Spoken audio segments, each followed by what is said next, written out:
This video is rated M for mature, featuring gameplay with violence and blood. Viewer discretion is advised. Not really though, I mean, most games are only 64-bit or less. The idea of video games causing violence isn't something new. It's been around since the 70s, when gaming systems started entering the household. Today, we'll open up that can of worms and talk about if video games cause violence. This topic is really an interesting read, and depending on what sources you look at, you will find different results. If you are looking into this on your own, be sure not only to look at the results of the research, but who's actually paying for the research. Most people are not out there researching this for free. In this video, we'll look at what a moral panic is, the history of video games cause violence argument, what the studies are looking for to show a correlation or not, and finally, we'll end with what the experts say. Whenever we do a video like this, sources will be down in the comments below, and I fully encourage you to do some research on your own. Everyone has a bias, and as a gamer who's played violent video games, and I say violent with air quotes, since I was 4, I'm sure you know where I stand on this topic. I will do my best to keep my bias out of this, however, it'll probably come through at some point. As we go through this, let me know what you think, and I know it's hard to do on the internet, but let's try to keep it civil. We'll start with a broad scope of what is a moral panic, and my favorite throughout history. The video game causes violence is considered a moral panic. So what is it? Well, in short, a moral panic is striking fear into society about the actions, or more importantly, the perceived actions of an individual or group. The term itself was coined by Stanley Cohen, a sociologist, in his 1972 book, Folk Devils and Moral Panics. In it has 5 stages of the moral panic process. Number 1 is something or someone is perceived and defined as a threat to the social norms. Number 2, news media and members of the community depict the threat in simplistic, symbolic ways that quickly become recognizable to the general public. Number 3, widespread public concern is aroused by the way the news media portrays the symbolic representation of the threat. Number 4, authorities and policymakers respond to the threat, real or perceived, with new laws and policies.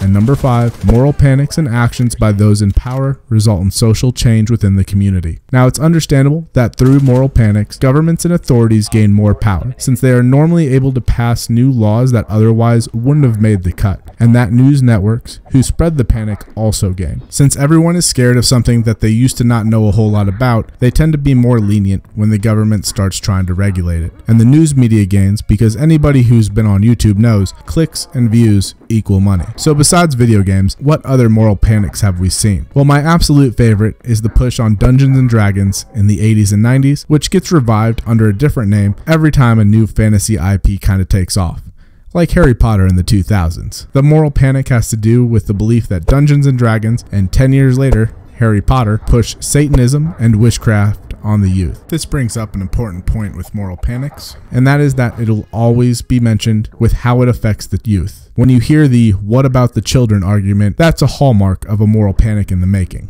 Speaking of the children, let's move over to what's making them all so violent.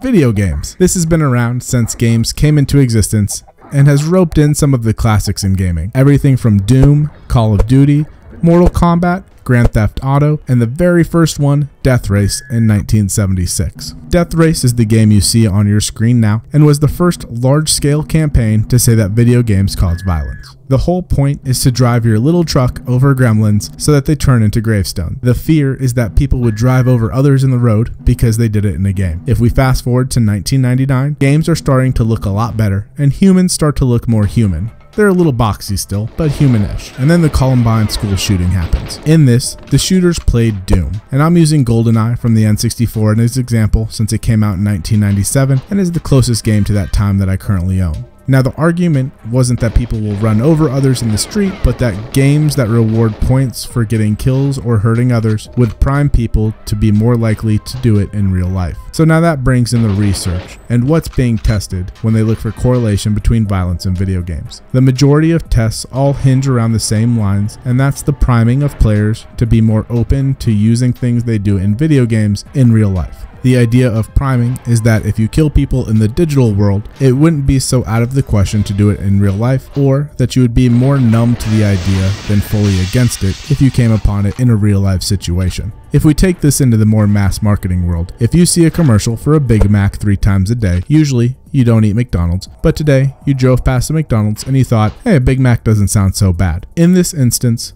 The commercial for the Big Mac is the priming act, making you more open to the idea of ordering a Big Mac. Seeing a commercial would be like playing a match of Call of Duty. Then, when you saw the McDonald's, you were like, you know, a Big Mac doesn't sound that bad. Even if you didn't stop to get one, I mean, why would you, when there's a Wendy's down the road? You're still more open to the idea than you were before, and therefore you were primed to want or not view negatively the Big Mac. So when we take this idea back to video gaming, the idea is that by playing a video game, you won't view as negative or make it so out of the question to cause violence to others because you were primed to do it through playing a video game. The other thing being looked at is exposure, which is the type of game played and duration that it's been played for. Most of these studies take 3 groups over a set period of time, depending if they're looking for long-term effects or short-term effects, and have them play either a violent video game or a social, non-violent game. These would be your variables. The other group, or the third group, is generally playing no video game at all, and they become your control. During the testing period, you generally will want to test them initially when they first come in, and then periodically throughout the time period, and then one final test